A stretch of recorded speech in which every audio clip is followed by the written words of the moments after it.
Hello and welcome to the Merle and Locke podcast. I'm Merle. And I'm Locke. Set sail and low expectations for everything nerd, accompanied by a healthy, albeit shameful, helping avoidance, banter, lack of focus, and questionably acquired knowledge. And more. And more.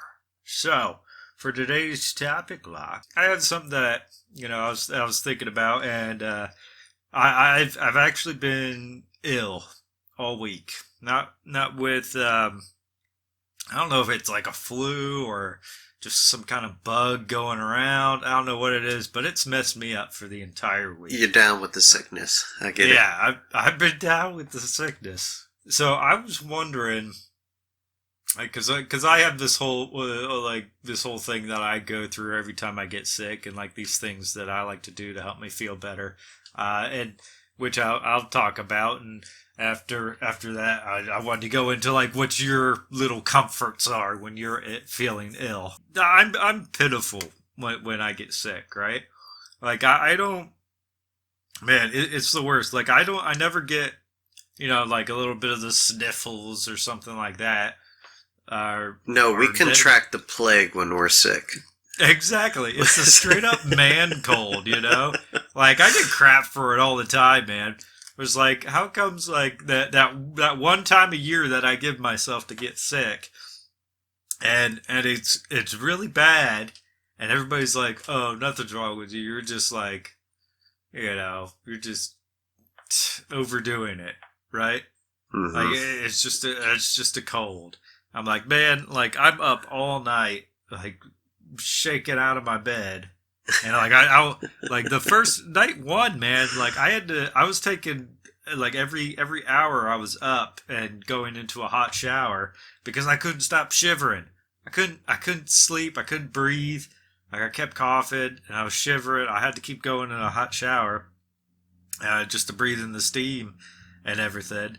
And I mean, like I'm single. I don't have anybody here to like look out for me, so I'm just like, oh, I just have to survive. Just survive, right? And that's my whole goal. Like I'll just do whatever I can to survive.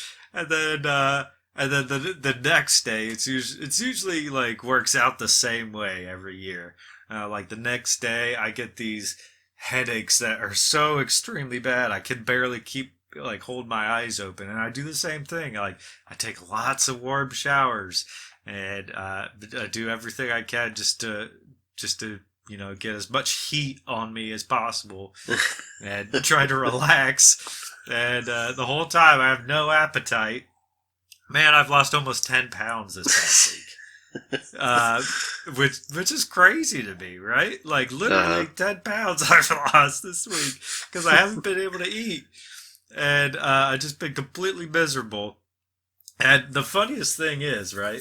I always thought, because like I have a kid, and I would think like, oh man, when I get ill, like she'll step up and she'll help take care of me, because like how nurturing I am to her when she gets sick, and I'm gonna bring her everything she needs. I'll make sure she's well taken care of. I'll make sure like she's as relaxed and stress free as possible. Right.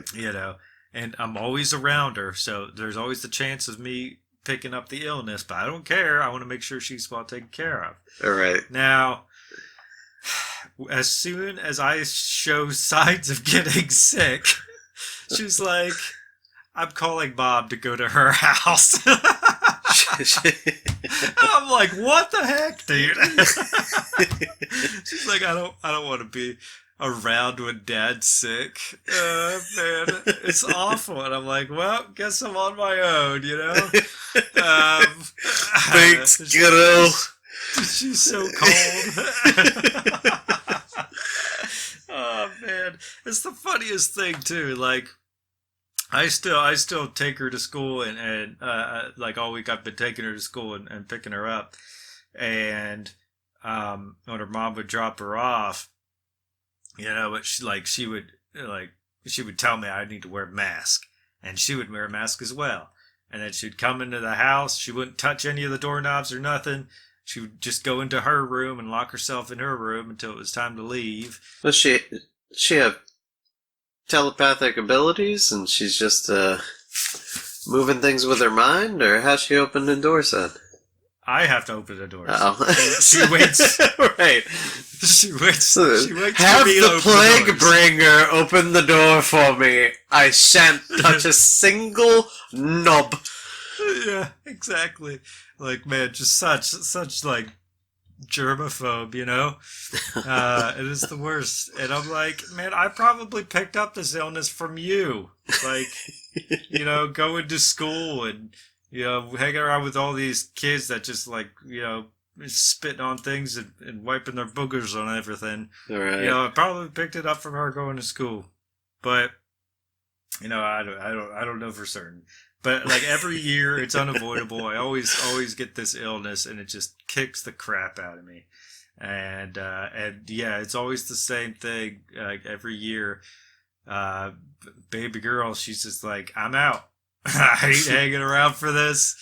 Good luck, Dad. Hope to see you on the other side. You know, like hopefully you make it out of this. Hopefully you make it through.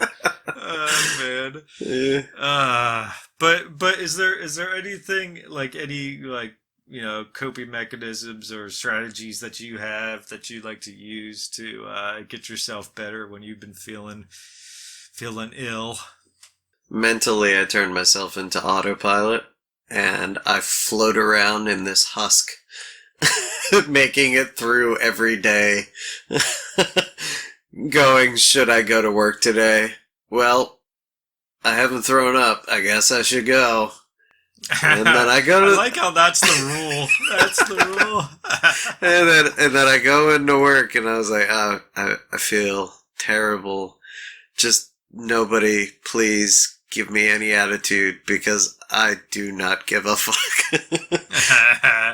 And like once I'm in that level of sickness where I'm just like, I don't care. Like, go ahead, give me shit. I'm not too opposed to giving a passive aggressive remark and just not caring about it because I'm like, whatever. I'm too sick and tired. I'm tired and I'm sick and tired. And then, you know, if I do throw up, then I'm like, I don't want to go in. I feel yucky. So, like, if you were to stay home, yeah, you know, do you have any like my go-to is always like super hot showers. That's always been my go-to. Like that's like there's nothing else that helps more than like in my opinion than a crazy hot shower. Yes, nothing makes you feel more refreshed than new skin because you've burned the old skin off. Exactly. Well, no, it's still there. It's just all blistered now. Right. Yeah. So bubbly skin. Yes, bubbly skin is the way to go. Yeah. Makes me feel clean. Yeah. I think at that point, yeah, I do like at least a warm shower, not a scalding hot shower. But my favorite thing is get some soup. Soup. Okay. Absolutely. Soup's a good one, man. Especially for me, like Campbell's soup. That's my like top tier. Oh yeah. Right on. Now, if I could, like, if I got like Gatorade or ginger ale, one of those, it just like takes me back, you know. Wow. Okay. So you really like hone in on the you know like warming foods and stuff. Right. I like that. That's good. Yeah, and all I can hear is Mom going, "You need to get those electrolytes in." She's gonna hate me for making her sound that way. But it's okay. It's all for show. Mom. But yeah, she'd always be one advocating for the electrolytes and how good they are. Man, no. Besides the shower, I feel like when it comes to food, at least, like I hear you on soup, but for some odd reason, like I never opt for soup whenever I'm sick. No. Like I can get behind like that ginger ale comment, but like I never have ginger ale, so I haven't done that since I was a child. All right. Probably. But I feel like if I were to have food, which often I don't, I often just starve out the sickness. But if I were to have food, like I feel like my comfort would just be simply toast. Toast. Just a spot of toast. Yeah. And that's it. That's just something to give me sustenance. Yeah. I can see that. That's how it was when I was younger. I'd get some toast, but the problem that I had is I'd be given toast and I go, this needs butter. And nothing says you're gonna feel just fine if you have some butter. Make you just throw up instantly. And you know what? Actually, it would kind of make you feel better because you already got That's it all true. out of your system. That is true. Yeah. You wouldn't have any food in your system at that point, but you know. Yeah, butter hits different when you're sick. Oh yeah, absolutely. It lays all heavy in the stomach and just kind of bobs around in there for a while after you eat it. Right. What about margarine? Margarine's a little bit I don't know. Well, heavy. Yeah. I feel it's all a little iffy when you're sick. Yeah, I guess so. True. Definitely drink a lot of tea. I go pretty heavy on the tea. No, I couldn't whenever do I've that. been feeling ill. It's nice. Like I don't even think it's tea in general that helps. I just think it's the hot liquid, right? I could have just like boiled water and sipped on that, and it would have helped. You know? You know that's actually you do bring up a valid point because the latest thing ever since I've gotten older and Jane Doe will make me a thing of tea, but I'm not a big tea drinker. No, she'll make me a lemon tea. Oh, okay. And she'll use some of that lemon juice and put it in and stir it in some hot water and like boiling hot water. And yeah, I'll drink that. And at one point she had too much lemon in it. Uh-huh. So it was like I was sucking on a Warheads, like a lemon Warheads, back in its heyday too. Yeah. And I sat there, I made a face. Too much lemon? I was like, no, it's just right, but I like it. Doesn't sprinkle a little bit of sugar or nothing in it? Balance no. it out? No sugar. That lemon juice is already powerful enough.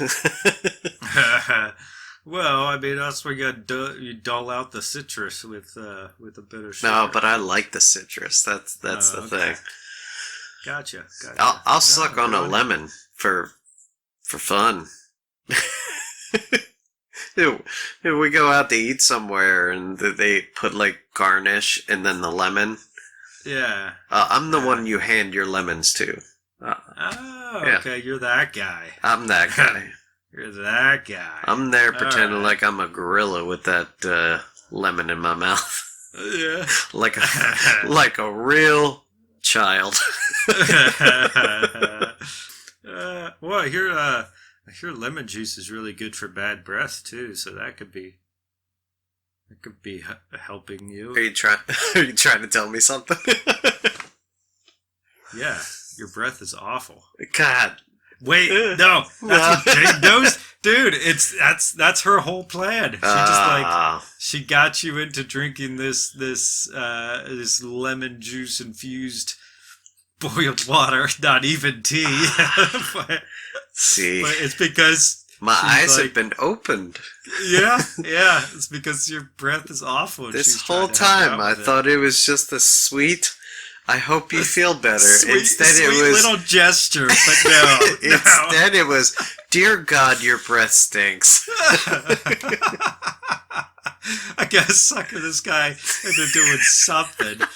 I mean, it's a treatment for dogs. I know dogs with bad breath. I used to put lemon juice in their water dish, but yeah. I guess it translates to humans as well. Are you calling me a dog?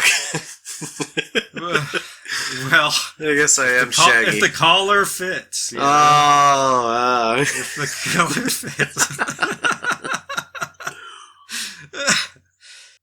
Man. Now, is there anything else that you tend to do, or I know like sometimes there's some things that you might look forward to when you're feeling ill. I feel like there's this little part of me, right, that likes this little bit about being ill. I feel like the biggest part is this kind of floating lightheadedness while you're exploring around the house, and this sense of comfort in the fact that everyone's gonna leave you alone for a while. Like no one's gonna bother you, man, and it's kind of nice, That's true. No, I remember because I have seasonal allergies very often. So like the stuffy feeling, I'm kind of used to it, and especially during the whole COVID debacle, whatever. When that was happening, and I ended up getting allergies, I mean, everybody looked at me like I was just the worst human being. Yeah. They're like, oh my god, and they're all like treating me like I have the plague, like I'm about to murder everyone right then and there. And I was like, listen, I got seasonal allergies. This is every 2-3 times a year I feel this way. Yeah. Now, yeah, the one thing that's been nice, like whenever I get my daughter on and off the bus, there is that time in between where it's that it's like the awkward time where you're there with the other parents, and of course the other parents want to exchange pleasantries and what have you. But this past week where I've been wearing the mask to the bus stop, because I don't want to spread the sickness or anything being around other people, and like nobody comes close to me or bothers me or talks to me or anything. I'd be like I could have done this all. Like I think I'm gonna wear a mask for the rest of the year to the bus stop, and just avoid exchanging these pleasantries every day. It's been great. I've been miserable, yes, but there's a silver lining, of course. There usually is. But yeah, if there's to any of the listeners out there, if there's any like certain comforts or like interesting things that you like to do when you've been sick, as long as it's not too inappropriate a thing, whatever that may be. I mean, I just don't want to open what the type of here. people do you talk to? I don't know. There's odd folk everywhere, okay? But what? If there's anybody, now I want to know, what weird things do you do when you're sick? No, not like perverse things. I'm just saying like oddities. Like okay. Anyway, maybe just like don't comment those things. We'll just comment all the things. No, all the things. Go ahead and leave it. No, just do it all for Merle. He wants to know. Merle doesn't want to know. Merle don't want to know nothing. I think Merle wants to know. Everybody just go ahead and leave your comments. Merle's the one that has to reply to the comments, too. That's why Merle wants those comments. Yeah, right? Jeez. Thank you for joining us on the Merle and Locke podcast. If you enjoyed this banter, please consider becoming a patron by going to patreon.com/merleandlocke, or simply follow the link in the description. Thank you.